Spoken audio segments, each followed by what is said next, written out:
ساعات شعات أخيلو كاب استوديو زيناير تي في فنونا نفيلم مالنا صغركم تعزتنا كم يتمسيوم لوم سنبت 20 كل تتكمتي زتلالو زيناتات وجدون وصان حيزلكم قريبا لغو كسافة صامة مساهم تصنحنا من كتالكم بخبر زعد من ميكائيل حربو فلما قم بك أنت وتاتو فيلم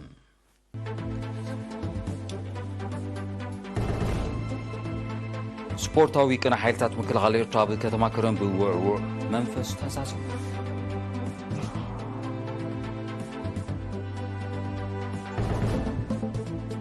أبي هوسبيتال دكم حرز التفلالي ناي عين صقم نزنبروم لعل 400 زيغاتات مطبحت تخايدو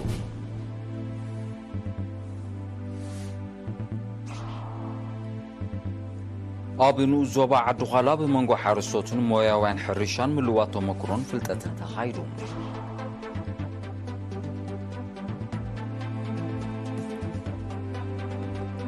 أبي زيناتات وطاي ببرت سميناوي وشمت غازا نابي دوباوي شنخ كقعزو إسرائيل توساخت زازيبا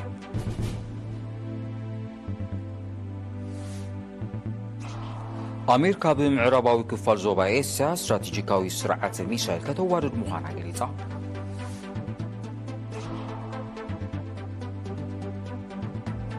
هزباوت ريبابليك تشاينا فيليبينسن ناب منغو جلابون زقات مقجت نحر حدن يوقع غصالوا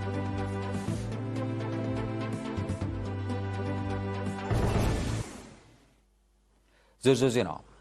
سراويت حابن أب السوط مسرع بزبل تيمان استات كل توارح حاب كرن ككات صنح مبلع صوت وحمش سبورتا ودجات حالتات مكل غالير تابع سان حدن تقمتي بوعوع منفس تزازيمهم أبتي منسترات ركبهم لعلو السبب سلطان منقستن جنبارن عزز سراويتن سرغبلو أب ستاديوم كتما كرن استخيل مزازم سنسرعات حلافي مكونن حبريتان قوسقواسن مصر مكل خالي كولونيل سولومون سيوم أبزس معقال اتسبورتا ودجات دول أكلاو بقعات زونن نوقحن حيالنا هادو سمعتن نحن زملاليو كمون أب سبورتا ومدرغات ننبسون هاقرون زد صوع من سين مهناز عالم كم زخوانا قليتهم كولونيل سلمون أسعبو سبورتا ودجات حيلتات مكل غالا بزنا 23 عامتات عدميو بزوالو لوتو مكروب عالمو فدرشنات محبر واتهادراوي سبورت أفريقان عالمن بدمعنى كساتف بغيع كم زلو بريهم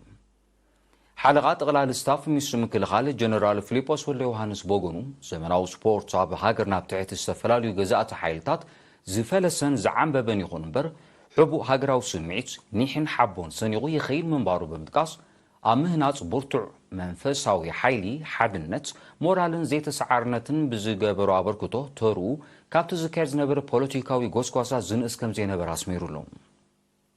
سبورت أب مهناز تسفوات منسيات مغسكاس حيال حدنتن هاجراونتن كمونا بممئزانن سنة مقبارن حد حورتسب عبي إجان كم زلو زحبر جنرال فيليبوس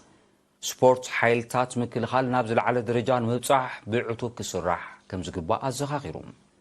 أبي موداتان عوتات غانتاتاتن والكسواتن وانشان كالي شلماتن تعديلهم بدمر وطيتن اي كل عينتات سبورت دما غانتا عنبربب قبل المبلع الصوت وحامشه ودجات حيلتات مكال ايرترا بمخان عباي وانشان كنزباو شلماتن تقبلام اتمزازم سنسرعات بوتهادراو مريت باند مرشان بهلاو مسنداتاتن معرقم منبارو وكيليرنا حابيروم ناب كالزيناب نسقرم أب هوسبيتال دكم حرب متحبار جوجل حكايم زوا دوبن جوجل حكيم عيني البصرن مبل غريتان العلي 400 زيغاتات مطبحت تخايدوم أبزي مدب قدم مرمراتات كابز تخايدلهم ماستات كلتا شح زيغاتات توم 400 ساسان شعتن عوت مطبحت عيني كايدلهم كله توم صرفو مدهانيتن منصرن تواهيبوم ميديكال دايركتور هوسبيتال دكم حرب دكتور يوسف تخلن يرينا بزهاب حوريتا الهوسبيتال عطيقوه بزلو عقمي موياوانن مسارحيتاتن اتمدب بصفت كم تتقبر بمتقاس منيستر تعنا أمينة نور حسين بأكل ترخيبان زقبرت لهم التباع أمسكينهم حالفي هاقراوي مدب مقوص عرورت ساتو عالم زكارياس بوغونو أغديمو تمساسال مدباتا كرنن بارونتون تخيرو من بارو بمقلاص زي بنت أستوها بحكمنا واقل قلوت نهي وتتكمتي بقوة زغير كم زغونا قليسهم أما حدار نوزوا دكم حراتو يمانا برادو ما نتي مدن معوات بتقات زتساطفو موياوان أمسكينهم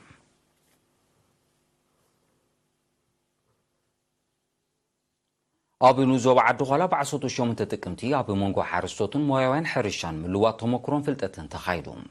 ኣብቲ መደብ ብውሁድ ሜላታት ምክልኻል ባልዓት ካብ ወርሒ ሓምለ ጀሚሮም ምስ ሰብ ሞያ ሕርሻ ተዋሂዶም ክስልጥኑ ዝጸንሑ 25 ሓረስቶት ምስ ካልኦት 25 ሓረስቶት ተሳቲፎም ኣብ ጨንፈር ሕርሻ ሓላፊ ኣሃዱ ልምዓት ዝራእቲ መንእሰይ ክፍለ ማርያም ዓንደ ብርሃን ኣብ ዘስምዖ ቃል ቤት ትምህርቲ ሓረስቶት ኣብ ግራት ሓረስቶት ኣብ 7 ዞባታት ኣብ ዝርእቲ ኣሕምልቲ ፍረታትን እንስሳታትን ብግብሪ ይስራሓሉ ከም ዘሎ ብምሕባር እቲ ዕላማ ሓረስቶት ንዘጋጥሞም ብድሆታት ምስ ከምኦም ሓረስቶት ተመክሮ ብምልዋጥን ምስ ኪላታት ሕርሻ ብምውሃድን ንኽፈትሕዎም ብርክት ምህርቲ ንኽሓፍዙን ከም ዝኾነ ኣረዲኡ ካብ ቤት ጽሕፈት ሕርሻ ንዞባ ዓዲ ኋላ ቶም ሕረታ ብሰብሉ ብወገኑ ኣብ ውሁድ ምክልኻል ባልዓት ኣብ ጣፍን ምልዋጥ ተመክሮ ኣብ መፍረ ንህብን ተጠቃምነት ጋብላው ቆፎን ዝነጥፉ 50 ሓረስቶት ብምውዳብን ፍልጠት ተመክሮን ብምልዋጥን ይስራሓሉ ከም ዘሎ ብምጥቃስ ተቐሲሙ ዘሎ ተመክሮን ዝያዳ ስራሕ ዘተባብዕ ምዃኑ ገሊፆም ኣመሓዳሪ ምምሕዳር ከባቢ ማይላፎ ኣቶ ኣብርሃም ተስፉ ብወገኑ ተጀሚሩ ዘሎ መደብ ቤት ትምህርቲ ሓረስቶት ኣብ ግራት ሓረስቶት ነቲ በብከባቢኡ ዘጋጥም ጸገማት ሓረስቶት ግብራዊ ፍታሕ ንምርካብ ብልጫ ከም ዘለዎ ብምሕባር ንምዕዋቱን ናብ ህዝቢ ንምስራጹን ኣበርቲዖም ከም ዝነጥፉ ኣረጋጊጾም ኣብ ማእከላይ ቤት ጽሕፈት ሚኒስትር ሕርሻ ላዕለዋይ ኪላ ስነ ዘራእታቶ ብኽረጼን ሃብታብ ዝሃቦ መዛዝም ቃል እቲ መደብ ግብሪ ክስራሓሉ ምርኣዩ ከም ዘሐጎሶ ብምግላጽ ኣብ ኩሉ ዓውድታት ሕርሻ ክስራሓሉ ምዃኑ ኣረጋጊጾም ሃገራዊ ማሕበር ደቂ ኣንስትዮ ኤርትራ ጨንፈር ኢጣልያ ብ14-15 ጥቅምቲ ኣብ ከተማ ሚላኖ ሓምሻይ ጉባኤዋ ቃኒዖም ኣብዚ ብኣደ መንበር ዞባ ኤውሮጳን ኢጣልያን ወይዘሮ ንግስቲ ጸጋይን ዋና ጸሓፊ ዞባ ኤውሮጳ ወይዘሮ ምልእተ ተወልደ ብርሃንን ተማኪሉ ዝተኻየደ ጉባኤ ልዕሊ 60 ኣካየድቲ ኣካላትን ወከልትን 12 ንኡስ ጨናፍር ከምኡውን ሓለፍቲ ሃገራውን ውዳበታት ተሳቲፎም ኣምባሳደር ኤርትራ ብኢጣልያ ኣቶ ፍስሓ ሐጼን ጴጥሮስ ኣብ ዘስምዖ መኽፈቲ ቃል ንህሉ ኩነታት ዝምልከት መግለፂ ድሕር ምሃብ ዕዉት ጉባኤ ክኸውን ተመንዩ ብድሕር ዝኣደ መንበር ጨንፈር ወይዘሮ ንግስቲ ጸጋይ ብጨንፈር ናይ ዝተሰላሰሉ ንጥፈታት ጸብጻብ ወይዘሮ ኣልማዝ ሃብተ ናይ ንኡስ ጨናፍር ጡርንፍ ጸብጻብ ወይዘሮ ኣልጋነሽ ኣበበ ድማ ንቁጠባዊ ኩነታት ዝምልከት ጸብጻብ ከቕርባ ከለዋ ጉባኤኛታት ብዕምቀት ዘቴናሉ ብዘይካዚ ውሽጣዊ ሕጋጋት ተነቢቡ ብመሰረት ቁዋም ማሕበር ድማ ን3 ዓመታት ተገልግል ሓዳስ ኣካይዲት ኣካል ተመሪጻ ኣብ መወዳእታ ተጋባእቲ ንህሉ መድረኽ ዝምጥን 8 ነጥብታት ዝሓዘ ውሳነ ድሕሪ ምሕላፍ ሃማድእ ንምሕያልን ንምምዕባልን ከምኡውን ኣበርኩተን ኣብ ሃገራዊ መርባት ንምዕዛዝን ቃለ ንሕዲሰን ኣብ ዞባ ማእከል እትርከብ ቤት ትምህርቲ ካልኣይ ደረጃ ማይ ነፍሒ ኣብ ሃገራዊ መልቀቂ ፈተና ዓመተ ትምህርቲ 2022-2023 ልዑል ነጥቢ ንዘመዝገቡ 26 ኣባላት 35 ዙርያ ሃገራዊ ኣገልግሎት ሃብሮም ተምሃሮ ኣሸሊማ ب21 ጥቅምቲ ኣብ ዝተኻየደ ስነ ስርዓት ርእሰ መምህር ናይታ ቤት ትምህርቲ መምህር ኣማኑኤል ገብረ ሚካኤል ኣብ ዘስምዖ ቃል እቲ መተባባዒ ሽልማት ነቶም ተምሃሮ ኣብ ዝቕፅል ናይ ትምህርቲ ጉዕዞኦም ድርኺት ንኻልኦት ተምሃሮ ድማ ቅዱስ ቅኒ ከም ዝፈጥር ብምጥቃስ ንተሸለምትን ወለዶምን ዮሃና ኢሎም ኣብ ጨንፈር ሚኒስትሪ ትምህርቲ ዞባ ማእከል ሓላፊ ኣሃዱ ምክትታል ካልኣይ ደረጃ መምህር ዮሃንስ ሰሎሞንን ሓላፊ ትምህርቲ ኣብ ንኡስ ዞባ ጋላ ነፍሒ መምህር ዳንኤል ሰሎሞንን ብወገኖም ተምሃሮ በዚ ከይተዛነዩ ጻዕርታቶም ክሕይሉ መኺሮም ኣመሓዳሪኑ ዞባ ጋላ ነፍሒ ኣቶ መሓሪ ዮሃንስ ድማ ንዝበለጸ ውፅኢት ወለድን መምሃራንን ብውህደት ክሰርሑ ኣዘኻኺሩ እዚ ከምዚ ኢሉ እንከሎ ማእከላይ ደረጃ ቤተ ትምህርቲ እምባ ጠቐራ ናጽነትን ኣብ ሃገራዊ መርመራ 8ይ ክፍሊ 9 ካብ 100 ልዕሊኡን ዘመዝገቡ ተምሃሮን ሸሊማን በዚ መሰረት ካብ ማእከላይ ደረጃ ቤት ትምህርቲ እምባ ጠቐራ 14 ካብ ማእከላይ ደረጃ ቤት ትምህርቲ ናጽነት ድማ 17 ደቂ ኣንስትዮ ዝርከቦም 38 ተምሃሮ ንሽልማት በቂዖም ኣብቲ ዝተኻየደ ጽምብላት ኣብ ዓመተ ትምህርቲ 2022-2023 ቤት ትምህርቲ እምባ ጠቐራ 87 ሚእታዊት ቤት ትምህርቲ ናጽነት ድማ 88 ሚእታዊት ካብ ተምሃሮን ከም ዘሕለፋ ተገሊጾም ኣብ ንኡስ ዞባ ፍዓበት ምምሕዳር ከባቢ ጉልቡብ ንልምዓት ሕርሻን ጥሪትን ዘገልግል ዓግም ይስራሓሎም ዝሎም ዓመት ኣብ ዝተጠርነፈት ኽዛን ዝተባህለት ቁሸት ዝስራሕ ዘሎ ዓግም ብምትሕባር ህዝብን ማዓስከር ስልጠና ሚዕጥርን ከም ዝኾነ ወኪል ሪና ሓቢሩ ኣዛዚ ማእከል ስልጠና ሓይልታት ምክልኻል ኤርትራ ሜጀር ጀነራል ሮመዳን ዑስማን ኣውልያይ በማሓዳር ንኡስ ዞባ ፍዓበት ኣቶ ኣሕመድ መሐመድ ኑር ረጀብ ኣዛዚ ማእከል ስልጠና ሚዕጥር ኮሎኔል ዝራውልደ ገብርኤልን ኣዛዚ ሰሜን ሓይሊ ባሕሪ ሌተናል ኮሎኔል የማነ ገብረ ማርያምን ተሰንዩ ነቲ ስራሕ ኣብ ዝተዓዘበሉ ብዛዕባ ዕላምኡን በፂሕዎ ዘሎ ደረጃን መብሪ ተዋሂቦም ኣብታ ኣጋጣሚ ሜጀር ጀነራል ሮመዳን ኣውሊያይ ሓረስቶት ኣታዊታቶም ንምዕባይን መነባብሮም ንምምሕያሽን ኣብ ኣካል ጥራይ ከይተደረቱ ኣብ ምልማዕ ኣሕምልትን ፍረታትን እውን ከድህቡ ኣዘኻኺሩ ኣመሓዳርኑ ዞባ ፍዓበታቶ ኣሕመድ መሓመድ ኑር ረጀብ ኣካይዲ ስራሕ ምምሕዳር ከባቢ ጉልቦ ወይዘሮ ሰሚራ ኢድሪስ ከምኡውን ሓረስቶት ኣብ ዝሃቦ ርእቶ ነቲ ብኣባላት ሓይልታት ምክልኻልን ፕሮጀክት ዓዳሃሎ ቁፅሪ 3 ዝግበረሎም ዘሎ ኩሉ መድያዊ ደገፍ ብምስጋን እቲ ስራሕ ንክዕወት ካብኦም ዝሕተት ከም ዘማሉ ኣረጋጊጾም ካብ ማርሳ ጉልቦም ንሸነኽ ምዕራብ 10 ኪሎ ሜትር ርሕቃ ትርከብ ኽዛን ፋሒሎም ዝነበሩ ዜጋታት ብምጥርናፍ ኣብዛ ዓመት ዝተመስረተት ቁሸት እያ ዝኸበርኩም ተዓዘብቲ ስዒቡ ዝቐርብ ኣህጉራዊ ዜናታት ይከውን ምክታልኩም ክትቀጽሉ ደጊመ ብኽብሪ ዕድም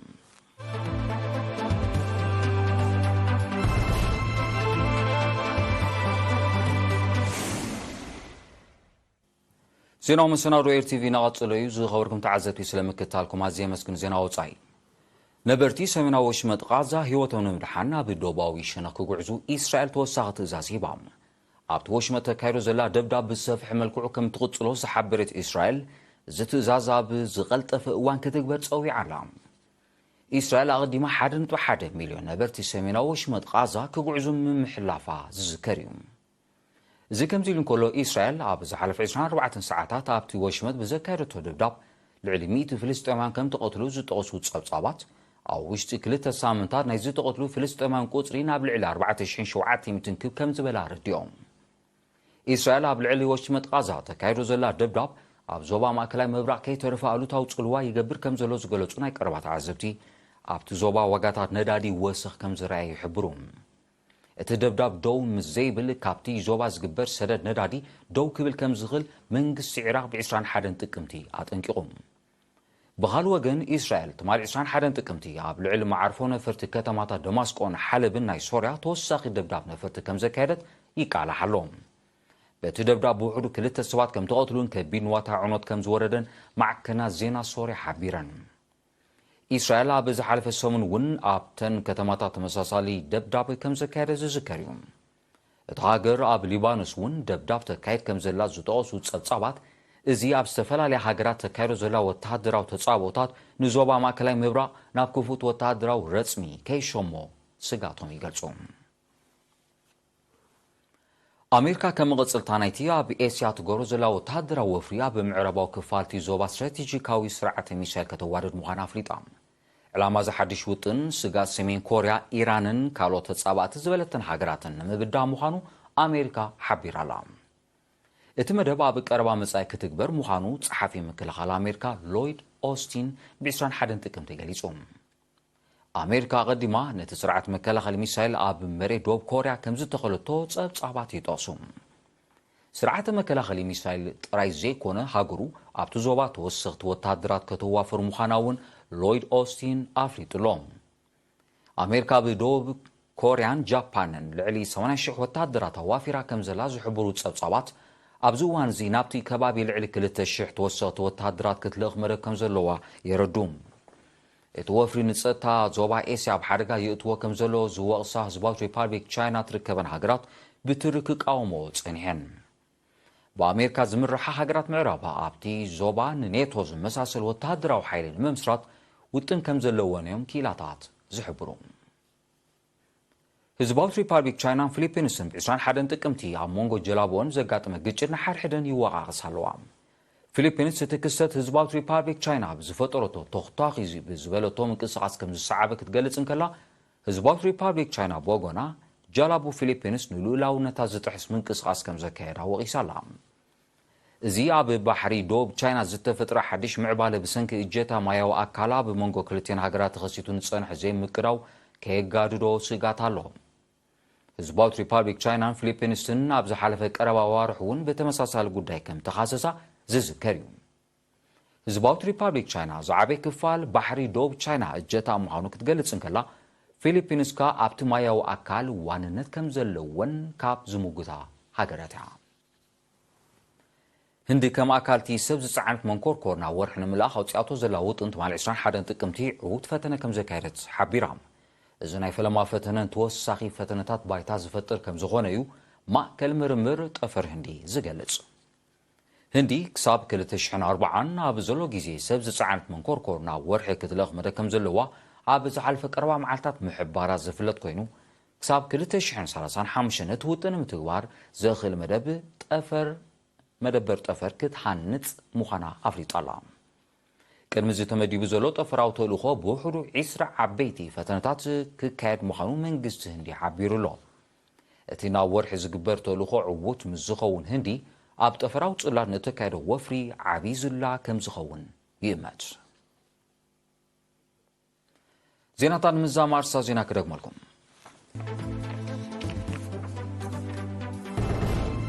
ስፖርታዊ ቅነ ሓይልታት ምክልኻል ኤርትራ ብከተማ ከረን ብውዕውዕ መንፈስ ተዛዚሙ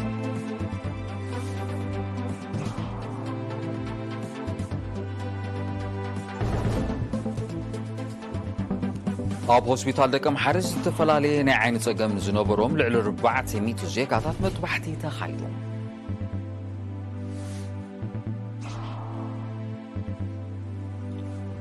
ኣብ ንዞባ ዓዲ ኾላ ብመንጎ ሓረስቶትን ሞያን ሕርሻን ምልዋጥ ተመክሮም ፍልጠትን ተኻይዱ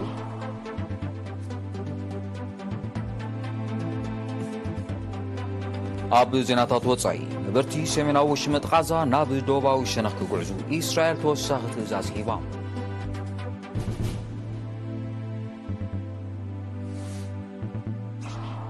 ኣሜሪካ ብምዕራባዊ ክፋል ዞባ እስያ ስትራቴጂካዊ ስርዓት ሚሳይል ከተዋደድ ምዃና ገሊጻ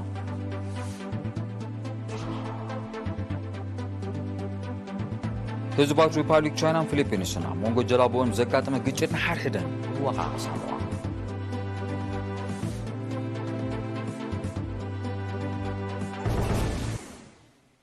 ዝኸበርኩም ተዓዘብትን ሎም ሸሰዳሎ ዜና ምሰናዶ ኣብዚ ፍጸም ስለምክታልኩም ኣዝየ መስገን ውድድር ታሪኻዊ ፍልጠት ቡያ መበል 72 ክፋል ጽዕባ ተቐርብ መደብ ክትኮን ቦገነ ግን ሰላም